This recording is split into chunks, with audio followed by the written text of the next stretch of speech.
और उज्जैन में रईस जादों की करतूत अब वीडियो वायरल हो रहा है सोशल मीडिया पर, जिसमें एक शख्स चलती कार के बोनट पर हेलमेट पहनकर लेटा हुआ नजर आया। तस्वीरें आपको दिखाएंगे जिसमें आप देख सकते हैं कि किस कदर बेखौफ स्टंटबाजी की ये सनक इन पर चढ़ी हुई है। सड़क किनारे मौजूद एक शख्स ने इसका वीडियो भी बना लिया और अब ये वीडियो काफी वायरल हो रहा है। दरअसल पुलिस वीडियो के आधार पर मामला दर्ज कर शख्स की तलाश में जुट गई। और ये देखिए किस तरह से एक कार के बोनट पर ये शख्स चढ़ा हुआ है।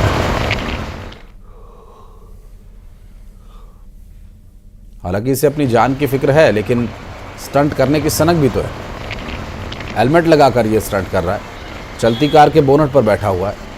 अब इस हेलमेट के लगाने से हो सकता है कि इसको चोट कम लगे, लेकिन ये किसी और के लिए जानलेवा साबित हो सकता है। तो इसलिए किसी भी तरह से यातायात नियमों का उल्लंघन न करें, आपसे अपील है। अजय पटवा हमारे सहयोगी जुड़ गए हमारे साथ, उनसे बात करेंगे। अजय, ये खुलासा हुआ वीडियो का, क्या कुछ एक्शन लिया जा रहा है अभी? ये देखिए, उज्जैन के देवास रोड नागजरी थाना क्षेत्र का बताया जा रहा है ये वीडियो। और यहाँ पर जिस तरीके से एक युवक कार के बोनट पर बैठकर हेलमेट पहना हुआ बैठा नजर आ रहा है, जिसमें पीछे चल रही गाड़ी वालों ने इसका वीडियो बनाकर सोशल मीडिया पर वायरल किया है। पुलिस गुजरात पार्किंग गाड़ी है और इसको एसपी ने इस वीडियो को संज्ञान में लिया है और तत्काल कार्रवाई करने के आदेश दिए हैं। फिलहाल अब कार चालक की तलाश की जा रही है। बहुत शुक्रिया आपका अजय इस पूरे मामले पर जानकारी देने के लिए। और छत्तीसगढ़ में गहरा सकता है जल संकट। दरअसल मौसम की बेरुखी से ये संकट और बढ़ सकता है। राज्य के 80% डैम में कम पानी है और गांगरेल में सिर्फ 23.64% पानी बचा है। तांदुल में 7.61% पानी बचा है। श्याम, खारंग, सुतियापत और झुमका, पिपरिया सहित 10 जलाशयों में 50% से भी कम पानी बचा है। और युगल तिवारी हमारे सहयोगी इस वक्त हमारे साथ जुड़ गए। युगल, बीते साल की तुलना में 36% अभी कम बारिश हुई है। ये बिल्कुल देखिए, आशीष, छत्तीसगढ़ में एक तरह से अवर्षा की स्थिति है। 17 ऐसे जिले हैं जहां डिफिशियंट हैं। औसत से कम बारिश दर्ज की गई है। 310 mm अब तक बारिश हो जानी चाहिए थी, लेकिन 218 mm बारिश है वो दर्ज की गई है। 17 जिलों में खेती किसानी का काम पूरा रुका हुआ है। शेष जो 14 जिले हैं उसमें हालांकि बारिश हुई है, लेकिन उतनी बारिश भी नहीं हुई है। लेकिन मानसून सीजन है और ऐसे में प्रदेश के जो 46 बड़े डैम और जलाशय हैं उनके अगर कंठ सूखे हैं तो ये कहा जा सकता है ये खतरे की घंटी है। और कई उद्योग ऐसे हैं जिससे इन डैम जलाशयों से पानी भी मिलता है। तो आने वाले समय में अगर वर्षा की स्थिति रही तो उन डैम और जलाशयों से उन्हें पानी भी नहीं मिल पाएगा और ऐसे में एक समस्या बन सकती है युगल, और इस समस्या का कहीं ना कहीं निदान निकालना होगा। लेकिन ये प्राकृतिक समस्या भी है, तो ऐसे में क्या कदम उठाया जा सकता है, इसके लिए भी विचार करने की आवश्यकता है। बहुत शुक्रिया आपका इस पूरे मामले पर जानकारी देने के लिए। और जबलपुर जिले का भंडरा गांव डायरिया की चपेट में है और अभी तक 2 लोगों की ये जान भी ले चुका है, जबकि ग्रामीण लगातार डायरिया की चपेट में आ रहे हैं और प्रशासन और स्वास्थ्य विभाग हालात काबू करने की कोशिशों में जुटा है।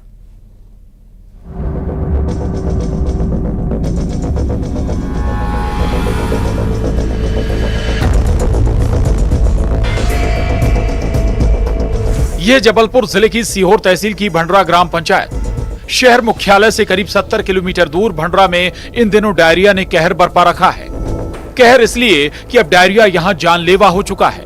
49 साल की चंदाबाई और 4 साल के मासूम लोचन की डायरिया ने जान ले ली। दोनों को पहले उल्टी और लूज मोशन हुए, अस्पताल ले जाया गया, लेकिन बचाया नहीं जा सका। अभी तक यहां 16 लोग डायरिया की चपेट में आ चुके हैं। वो उल्टी दस्त और की वजह से उनकी मौत हो गई। दवाई वगैरह हम सुबह डॉक्टर यहीं थे, डॉक्टर को बुलाए और 2 इंजेक्शन लगाए और दवाई गोली दिए, फिर भी आराम नहीं लगा, फिर उनकी मौत हो गई। उल्टी दस्त हुई थी। कितने दिन पहले हुआ? रात से। कल रात से? नहीं, 3 दिन हो गए। 3 दिन हो गए। फिर दवाई कहाँ कराए? सीहोर में। अब ठीक है तबीयत? अब सही है। 5 जुलाई से जो ग्रामीणों के बीमार होने का सिलसिला शुरू हुआ वो अभी तक थमा नहीं। इन हालातों के लिए ग्रामीण गंदे पानी की सप्लाई को जिम्मेदार बता रहे हैं, लेकिन गांव की सरपंच देवीबाई ने इसके लिए ग्रामीणों को ही जिम्मेदार ठहरा दिया। अभी क्या है, अब किसानी का काम चल रहा है, लोग रोपा लगाने जा रहे हैं, है ना। अब इतनी गर्मी है वहाँ, वो गर्मी में पानी पिएंगे और पता नहीं कैसा खाना ले जाते हैं, रात का बना हुआ ले जाते हैं कि ताज़ा ले जाते हैं, उससे भी हो सकता है।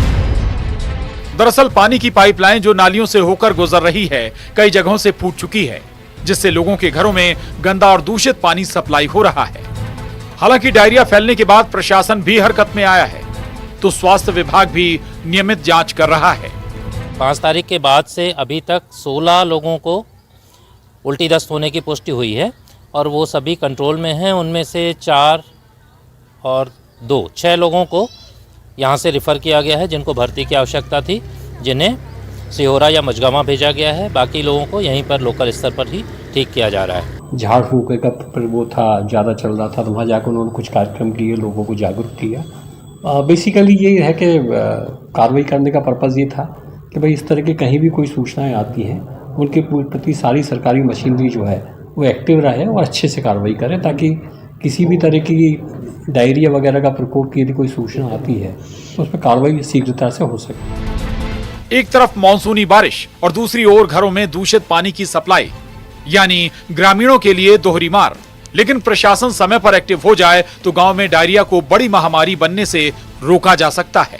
उनको स्वस्थ रहने के लिए तमाम जानकारी भी दी गई, जागरूक करने का प्रयास किया, दवाइयाँ भी दी जा रही हैं, लेकिन कहीं ना कहीं गांव के जो सरपंच और सचिव हैं उनकी लापरवाही यहाँ पर उजागर होते दिख रही है।